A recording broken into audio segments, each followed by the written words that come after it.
Maybe you can sit.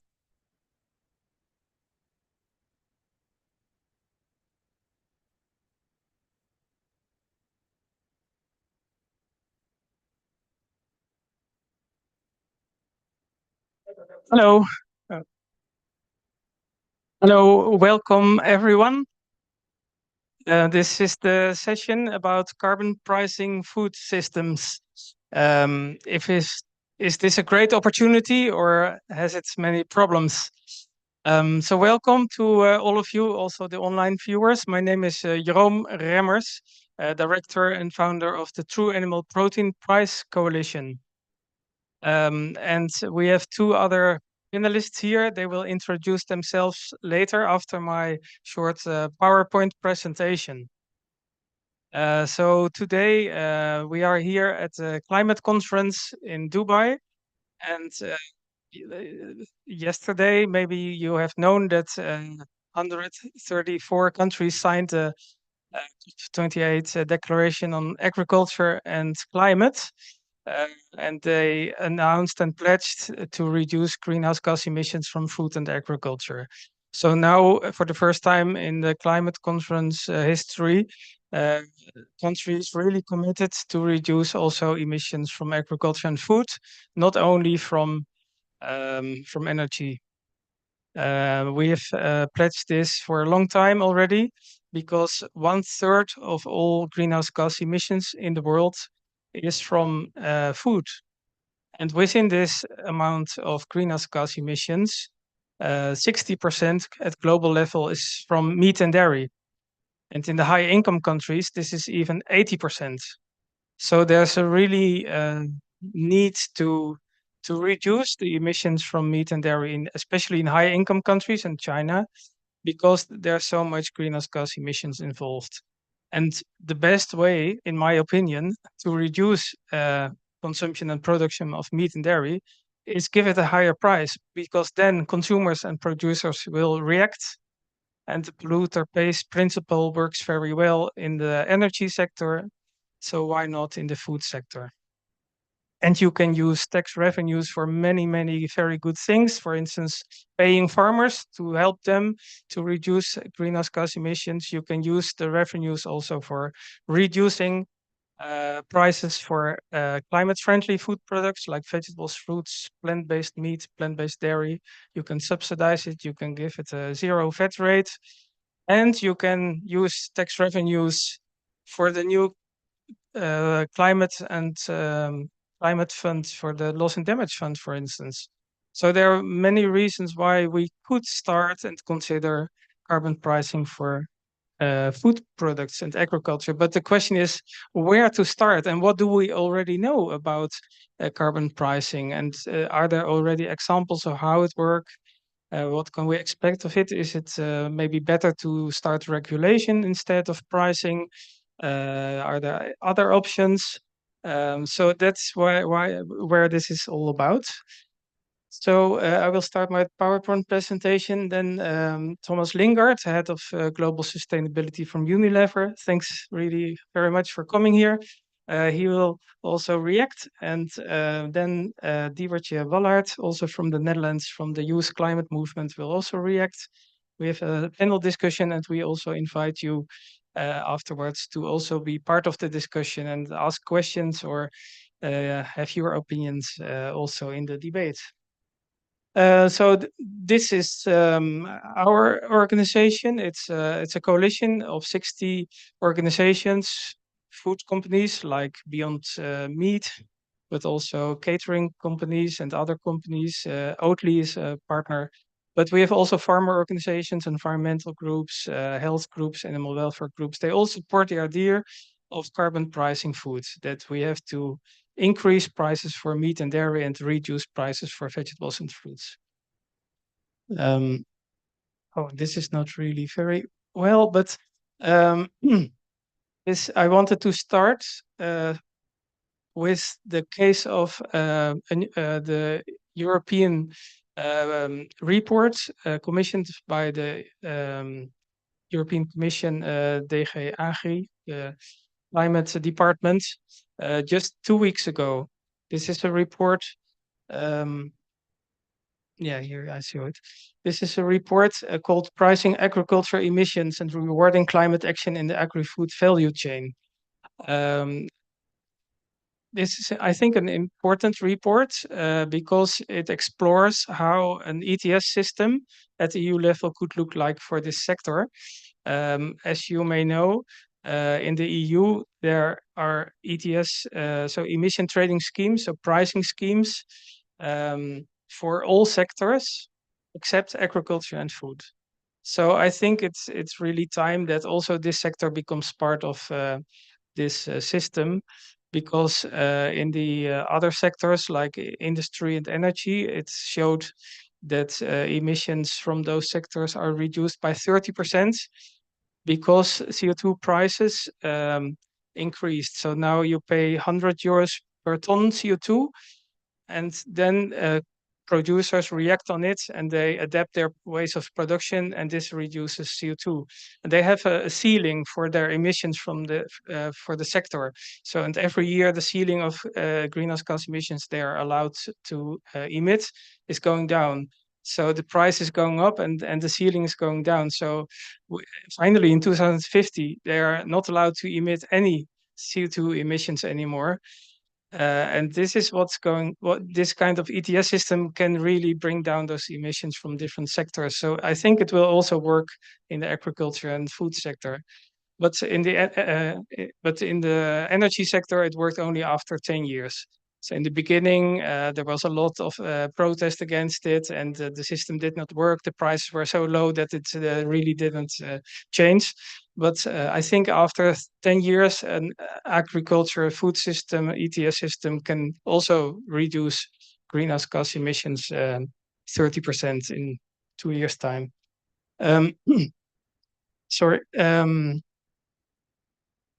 Yeah, so at this moment, 13% of EU emissions are coming from the agriculture sector, and I think it's even more. According to Greenpeace, it's 20%, but it depends on what you calculate. If you also calculate the animal feed or not. So the report proposes five scenarios for how ETS could work. So one is at farm level, so on farm. So every farmer in Europe has to pay for its greenhouse gas emissions, livestock farmers, arable farmers. Another option is that only the animal sector, the livestock sector, pays for it.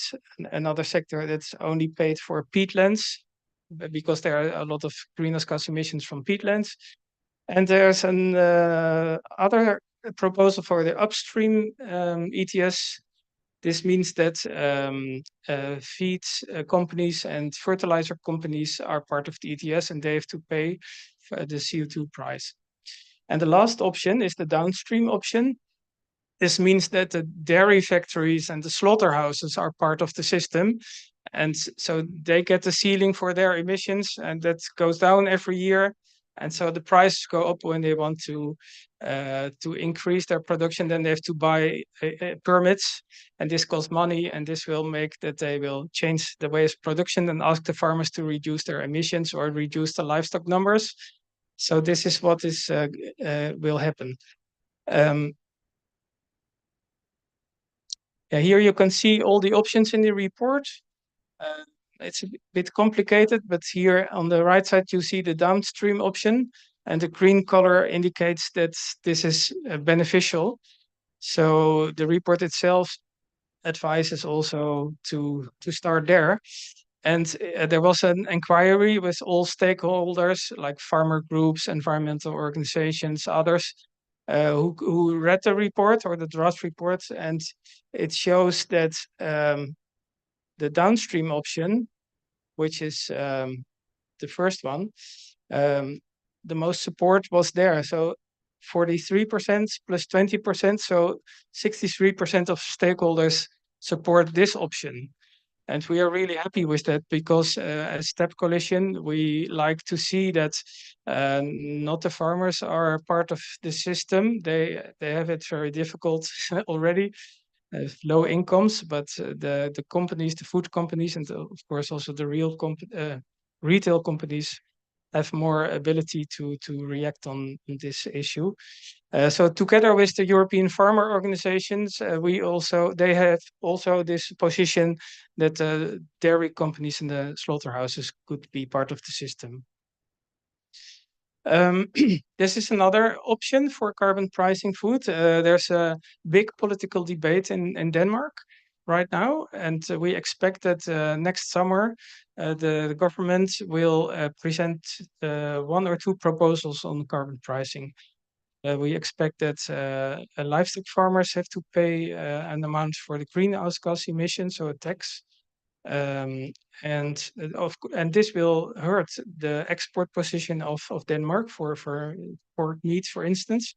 But they think we need to do this because the agriculture sector in Denmark is the largest sector for greenhouse gas emissions. So if they do nothing, then they cannot realize their very ambitious climate goals. They want to reduce 70% of CO2 emissions in 2030. So they cannot say, well, we forget about our agriculture sector. So they really want to do something about it. Farmers protest, of course, but they also accept that it's necessary. But they asked, why only have we to pay the CO2 emissions? Why not the consumers? So the farmers now ask, let's have a tax on beef, and then we as farmers have to pay a lower tax. So there's a real debate there on these two topics, and we think both actors can pay a greenhouse gas emission price at the consumers at the supermarket level in the form of a consumer tax, and the farmers or the other companies in the middle chain.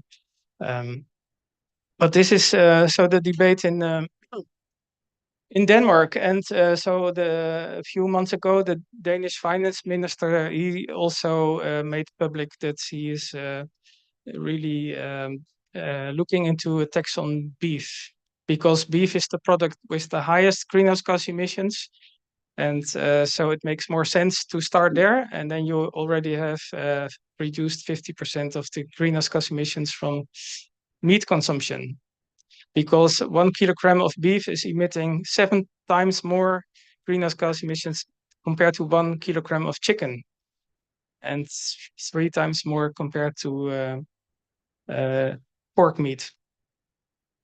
So there were a lot of reports made how tax on greenhouse gas emissions in the livestock sector could work in Denmark. For instance, a think tank, Concito, so they gave a lot of advice, and they promoted the on-farm bulk greenhouse gas emission tax. So it's for CO2 at farm level, so the energy use, but also for methane and nitrogen dioxide. So you have to monitor it every year. The farmers have to have a bookkeeping system, and it has to be checked. Of course, it's quite some complicated, but you need some intelligence there. But also New Zealand wanted to implement a similar system in 2025. This now is delayed till 2030, but there's another country who's also wanting to do this. Yeah, so they gave some principles how to do it. It's important that if you implement it, it's announced quickly and implemented quickly. It's phased out in time, so you start with a low tax rate and doing it up every year. So there are a lot of recommendations how to do it. And of course, it should be combined with subsidies and regulations. This is really important.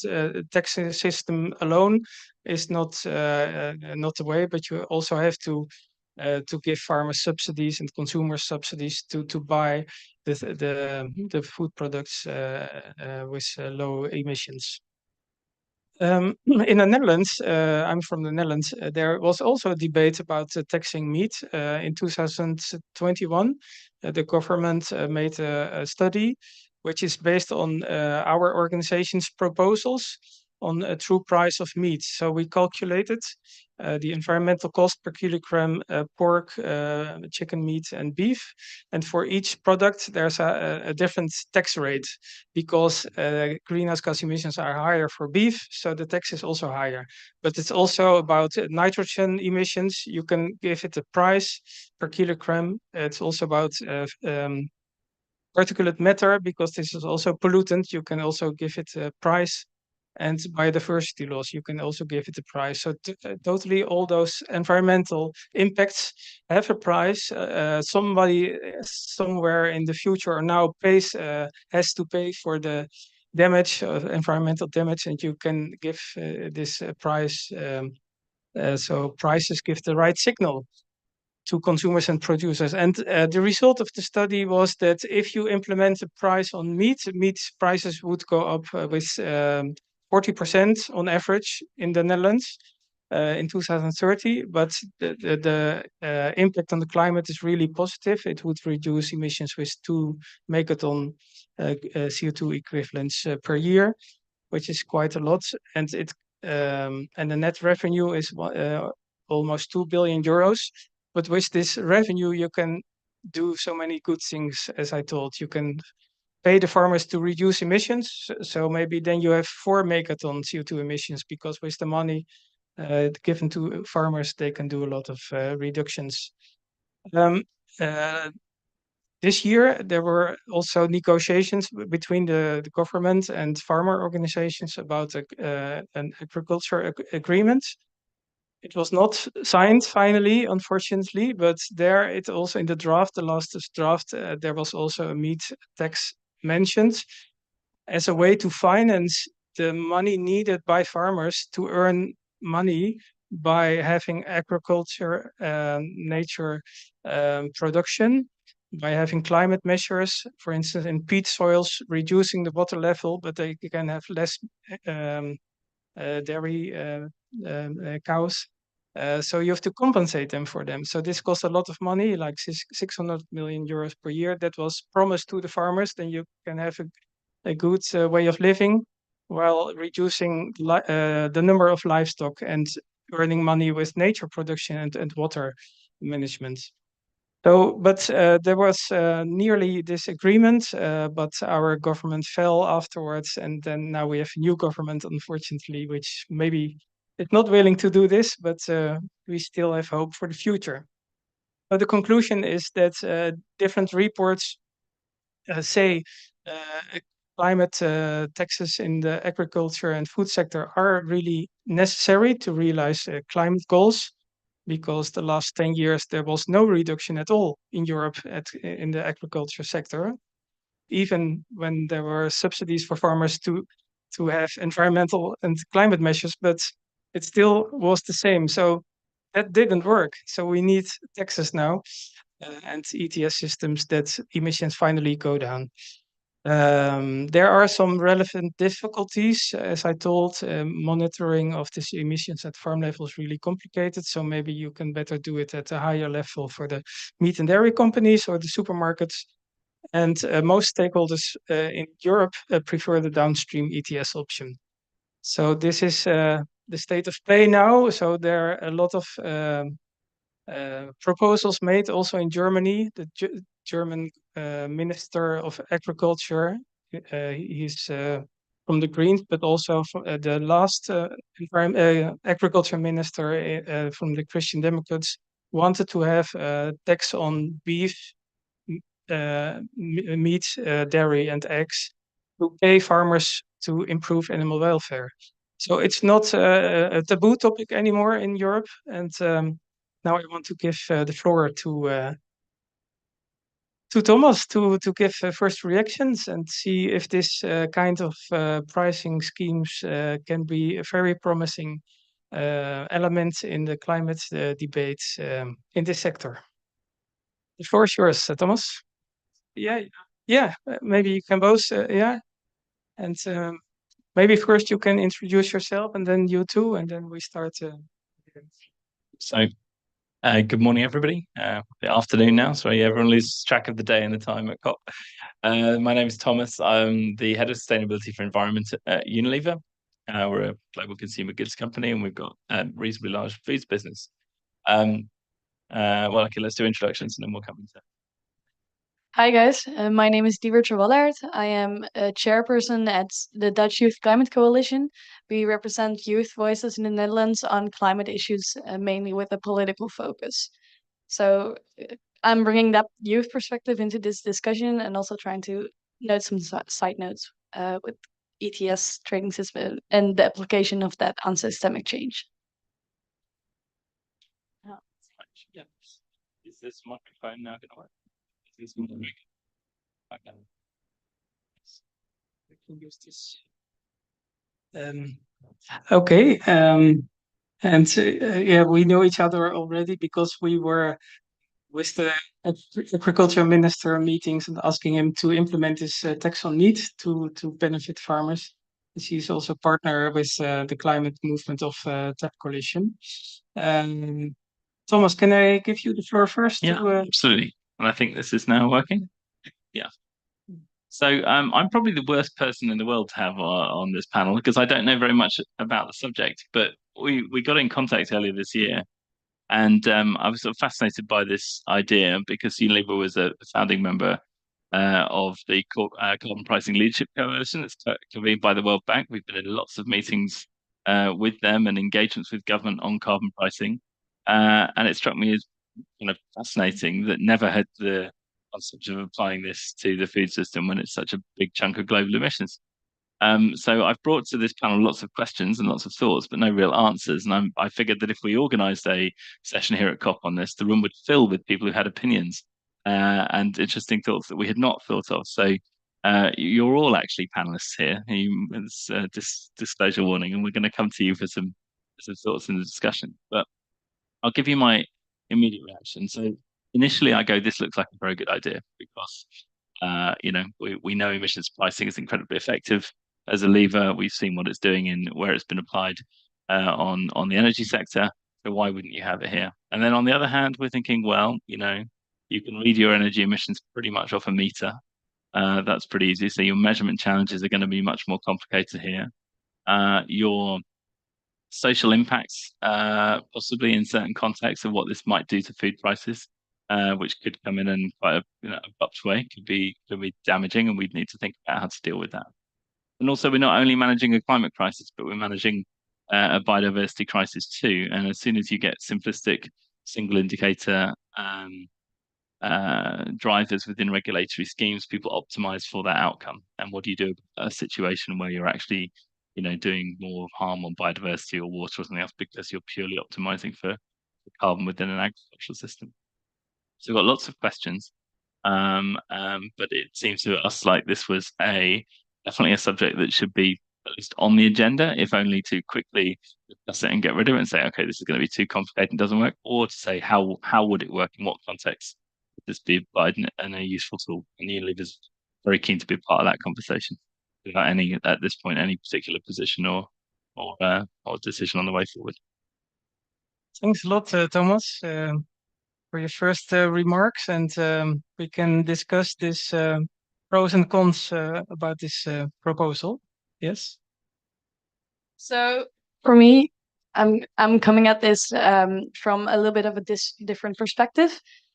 We, with the Youth Climate Movement, we write the Youth Climate Agenda, and it's a vision document in which we try to present the way we envision our sustainable future. One of the chapters in this agenda is on food and agriculture and the way we eat and the way we produce our food in our future. And the way we approach this is very systemic. So we are all about systemic change, and we do support true pricing. It's actually one of the key examples we do see of systemic change being implemented. And this is an example of true pricing. Especially I'm not an economist, I'm not as knowledgeable on this topic as Jerome or maybe even Thomas is, but I do see there are certain proposals on implementing this system that do address that systemic change, especially addressing downstream producers and making sure most of the economic impact ends up with the slaughterhouses and the dairy industry. But on the other hand, I do see like this is just a piece of a puzzle, because food systems are one of our like basic priorities. They are the basis of our lives, which means if we have to change our behavior surrounding food, we have to not only change our market mechanisms, and we not only have to change the price of food we pay and we pay for, we also have to change the way we eat. And you can't destroy one system without rebuilding the new system. So I think this is a piece of a puzzle, and you have to have a bigger conversation about the food transition. And if we stop eating meat, if meat becomes more expensive, what will be the other side of that story? What are we going to be eating? So it's like a part of the discourse on the protein transition that we're talking about here. And I do think that needs to be mentioned when speaking on these different difficult economic procedures. Mhm. Yes, I agree fully with you, and I know the concerns of course that relate to this kind of taxation proposals. And the first reaction also from politicians is meat will become more expensive, but people don't like that, so they don't vote on my party anymore. So this is a real problem for implementing those kinds of proposals. So when you start of thinking this kind of proposals, you have to think about the whole system, and that some food products will become cheaper, but meat will become a little bit more expensive. But on average, food can become cheaper when you make a lot of food products cheaper. Not only vegetables and fruits, but maybe also other food products with a low climate footprint, like bread and cereals and maybe water or tea or whatever, and or organic products without taxes, make it cheap or subsidize it with 20%. Why not? We do it with electric cars. We do it with other energy saving options. So we can subsidize those kind of food products and tax the other products like meat. And then the balance for the consumer is that when they go shopping, they pay less for food products. So this is an option that So we also promote at political level to get this accepted. I think that's like a really interesting point you have there, because when we talk about like emission trading systems, it's really far away from the people, and we have to talk about the story that we're telling with this. Because people don't know if you implement these kinds of measurements, people don't know what you're talking about. They only see my meat is getting more expensive. So you have to think about what story do we want to put out into society about these transitions, and make sure that like that societal change goes hand in hand with economic change. Mhm. Yes, I fully agree. And we also commissioned a lot of consumer surveys to check if our policies are supported, or policy proposals are supported by a majority of consumers, yes or no. And we did it for 3 years now, and we did it in the Netherlands, but also in Germany and France. And we found that the majority, it's of about 55 to 60% of consumers in those three countries supported a tax on meat, at the condition that vegetables and fruits will become cheaper, farmers will get paid more subsidies, and low-income groups are financially compensated so that also they can afford to buy meat, and it's not only for the rich people. So on these conditions, then they say, let's do it.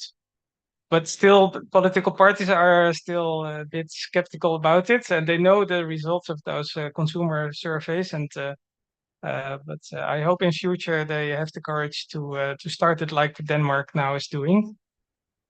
Mhm. Can I ask you some of the challenges are raised about sort of not only focusing on carbon but also biodiversity? Do you think it's possible to optimize systems, under a framework like this that also recognizes other co-benefits of different farming practices? Yes, I think it's very good possible to have this nature biodiversity benefits. Uh, First of all, we have to consider that meat and dairy cause global level 80% of biodiversity loss, according to FAO and other institutes. 80%. So all the deforestation in the world is mostly caused by the increased consumption of meat in the world. 20 years ago, the world's consumption of meat was the half of what it was now. So it's growing so fast. So and because for meat you need a lot of animal feed, and where is this produced? On land where there were trees. So it's not everywhere. It's going on. It's also in the Amazon. It's still continuing.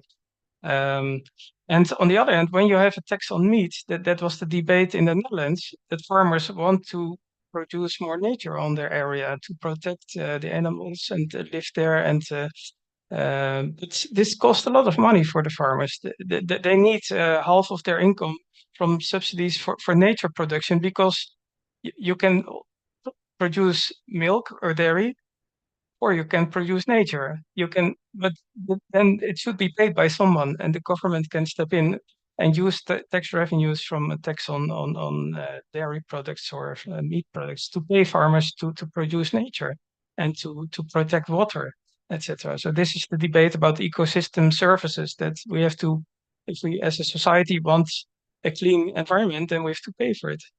Can I ask Thomas a question, maybe, because I see you in this panel as like a business representative. Jeroen says someone's gonna have to pay for it, and some of the proposals here, they also suggest like the industry is gonna pay for it, businesses are gonna pay for it. They are gonna be the ones who are suffering these tax raises. How do you look at that, or do you see the potential in this system? Well, I think whenever you choose to price something within a system, at the end of the day, the consumer pays for it.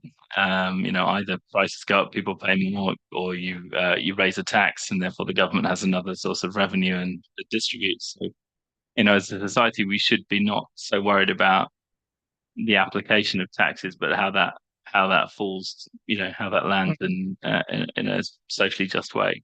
And we have previously lobbied for taxes, for example, on even on things like landfill and so on, where we were like, well, we need a tax on landfill to make the recycling, more commercially competitive, and that's what we want everyone to be doing. If you go back 20 years, so we've got platform on lobbying for taxes, even though we might end up paying them, on the grounds that it steers society in the right direction.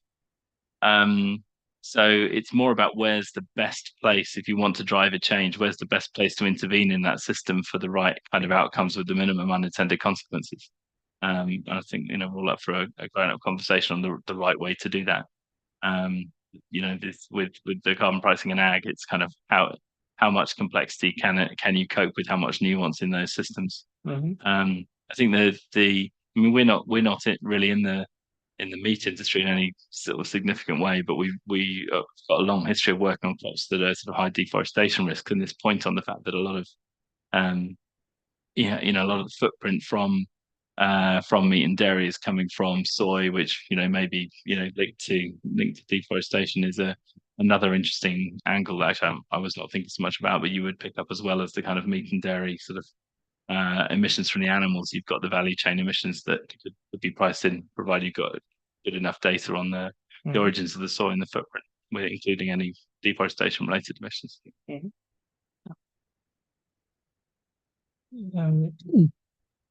Should we open it up? I'm sure there will be people in the room with thoughts and is there any observations, question or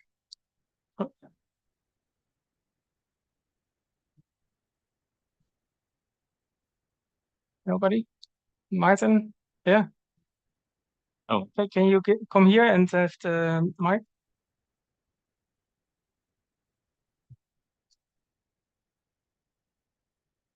Okay. Yeah. Everyone understands. This is enough. Yeah. Okay. I'm very interested in the policy at the moment of Unilever. You are from that multinational. At the moment, could you tell us something more about the actual policy related to this subject? So how does Unilever want to continue with this goal from top?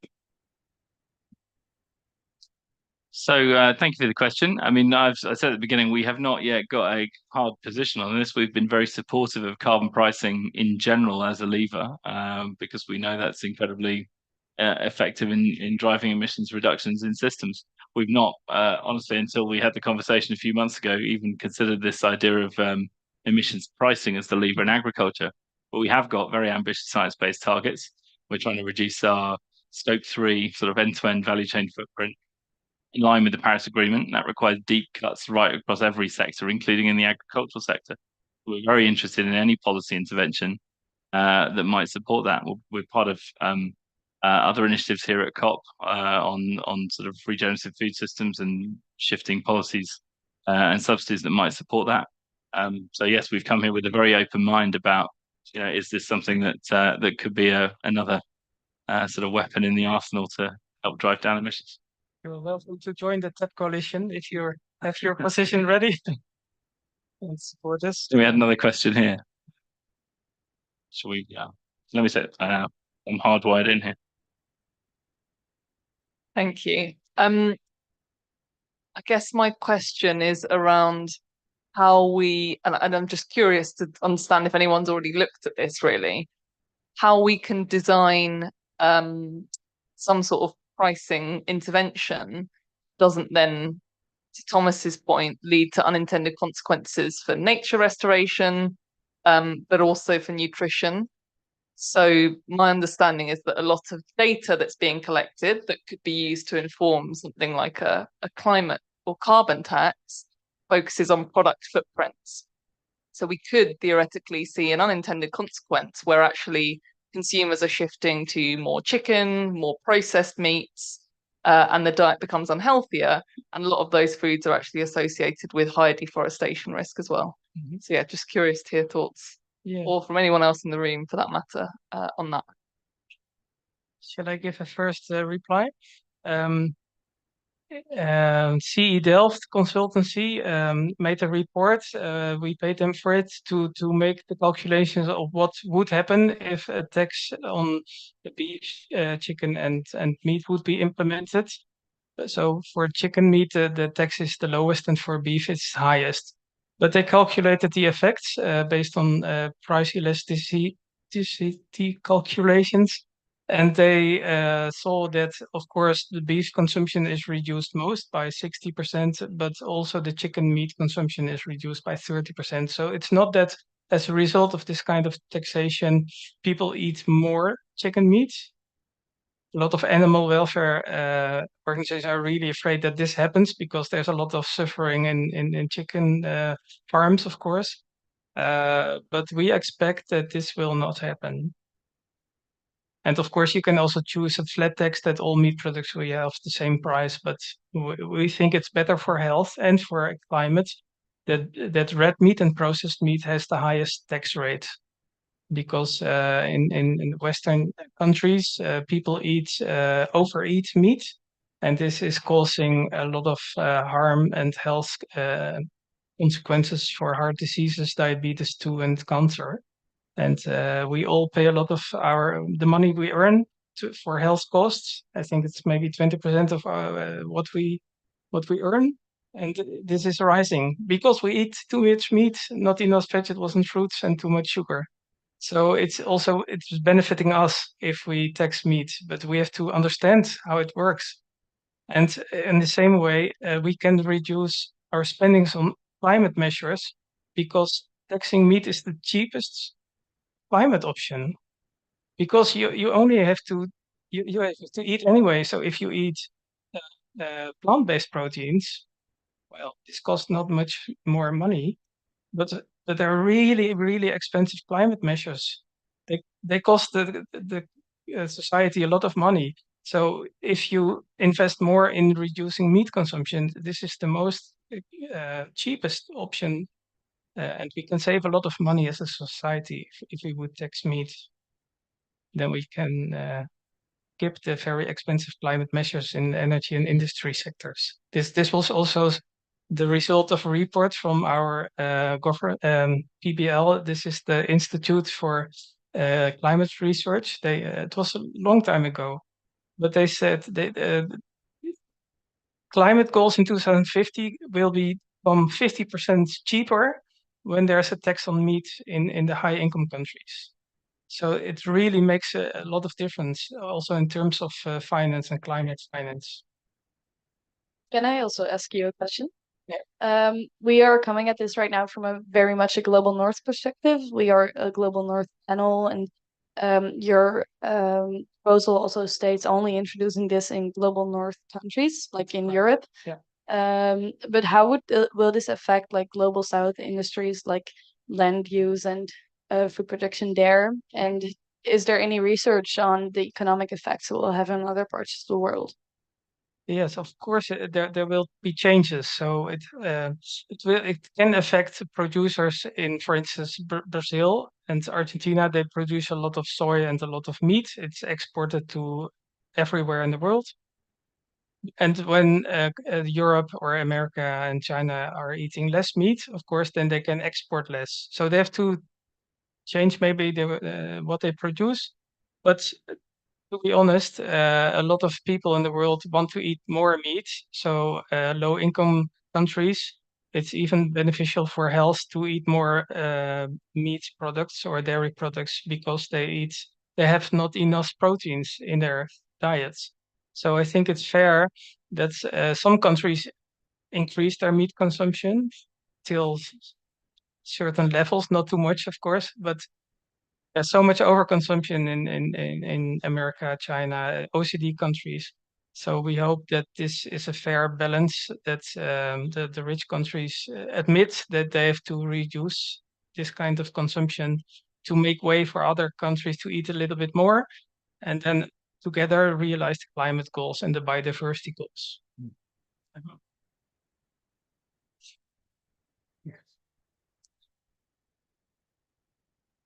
Yeah, thank you very much. I'm Proskovia from Uganda.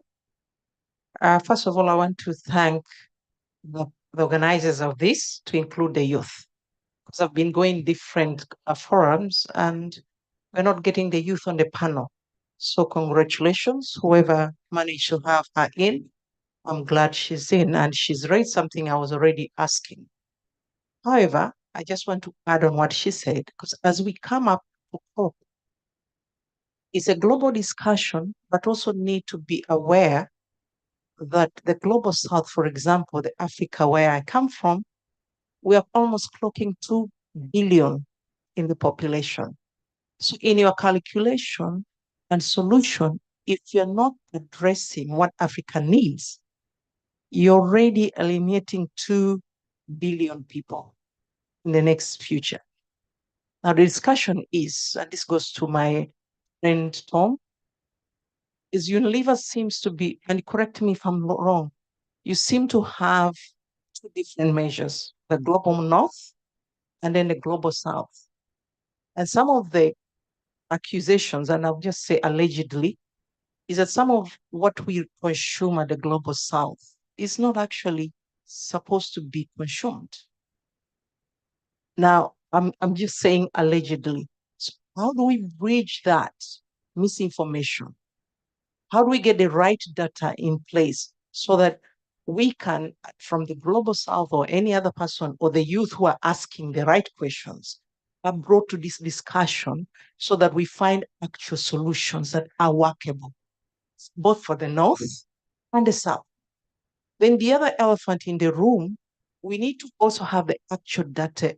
Apart from saying 90% are the youth, and we break down those numbers so that I can speak to somebody who's faced with climate change challenges at the grassroots.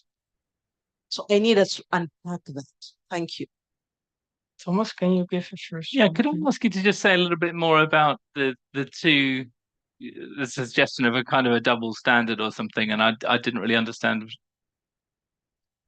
It's the double standard is that there's a grade of when Unilever is doing business or the products are aimed at the global north with a different standard and a set of values. When it comes to global south, the standards can go out of the window and anything goes. So that is what I was referring to.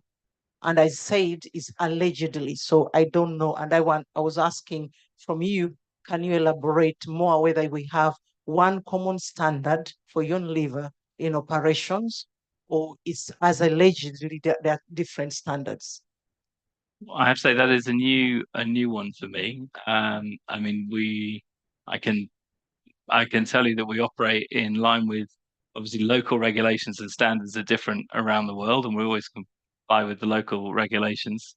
There are obviously going to be differences in product portfolio, in recipes according to local tastes and so on, but I'm not aware of it's if you're speaking to sort of foods and recipes and so on, that's less my area. But I'm very happy to follow up with you on that if that's something of interest. Something maybe that's adjacent. Something we think is important everywhere is the transition to regenerative agriculture. And actually, we're less, as I said before, we're less actually in them sort of meat supply chains. But one of the things we've been thinking on and how we deliver on our nature targets and our climate targets is to think about what it would take to scale up regenerative agricultural practices, even in pure plant-based agriculture. And one of the reasons this question is interesting for us is, many of the agricultural practices you might want to support farmers to introduce, which might sequester some carbon or reduce emissions by reducing farm inputs, have this carbon benefit. And how can might this be a source of income actually for farmers who are sort of pioneering the way in lower carbon agriculture?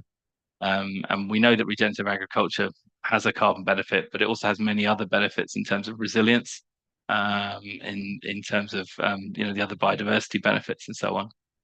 So one of the reasons we're in this conversation is much more about, is this a lever for mainstreaming regenerative agriculture, which I think would be as much a benefit in the global south as the global north.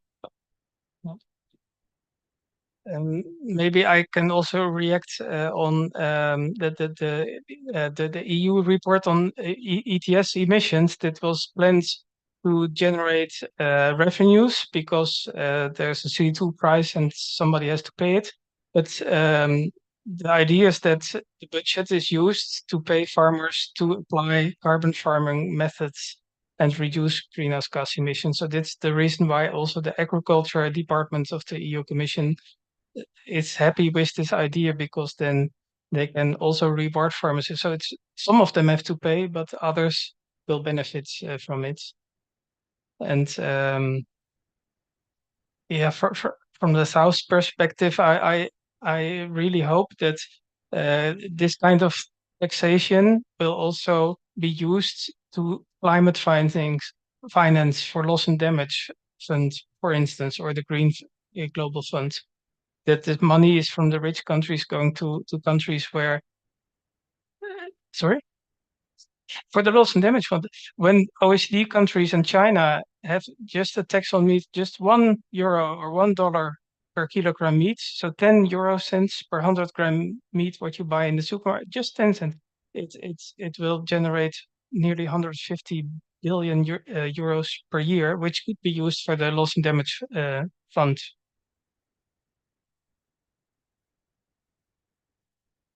I actually have two questions, one to Jeroen and one to Thomas.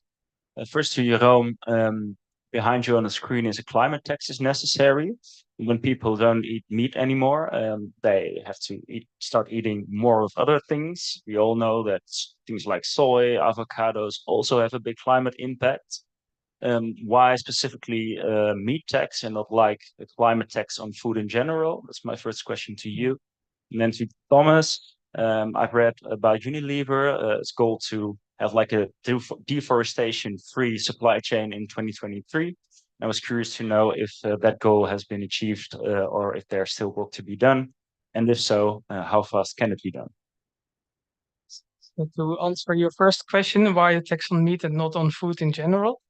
In countries like European countries and America, 80% of greenhouse gas emissions from food is from meat and dairy. So if you focus on those big two products, then you have made the best choice. But of course, you can also make a tax on every food products. For instance, now we are negotiating with our farmers organization and the Dutch Rabobank about a proposal for increasing the existing CO2 tax for the industry in the Netherlands to increase this to the retail industry and the catering. So their greenhouse gas emissions from food they sell, they can also be part of the CO2 greenhouse gas emission tax. And this is now, I think, 125 euros per ton. So this means that supermarkets have to pay also similar taxes like other kinds of industries. That's an option.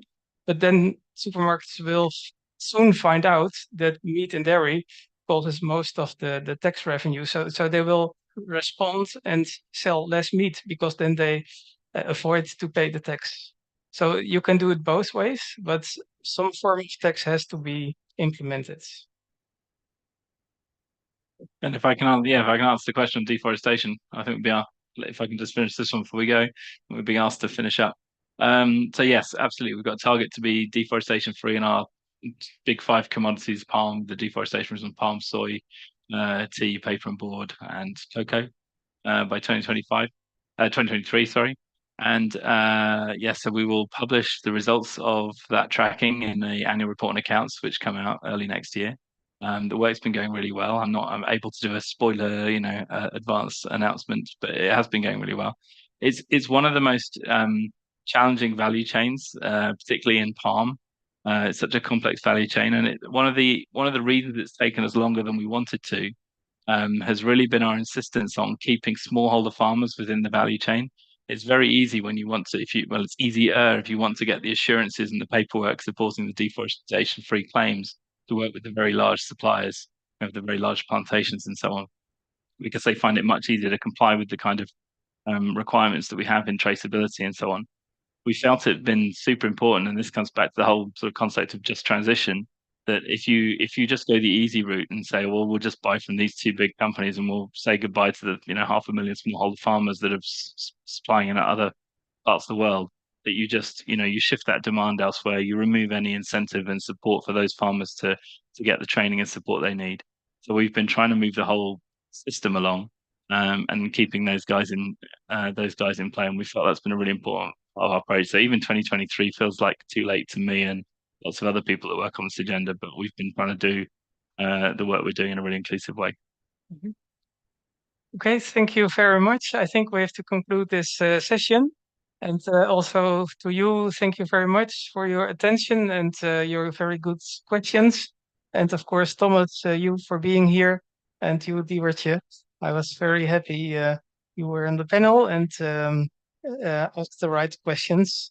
And hopefully together in the future, we can build a stronger movement towards carbon pricing in food systems. And thank you. And maybe you can spread the word, and help us to make it a reality in the future. Thank you very much.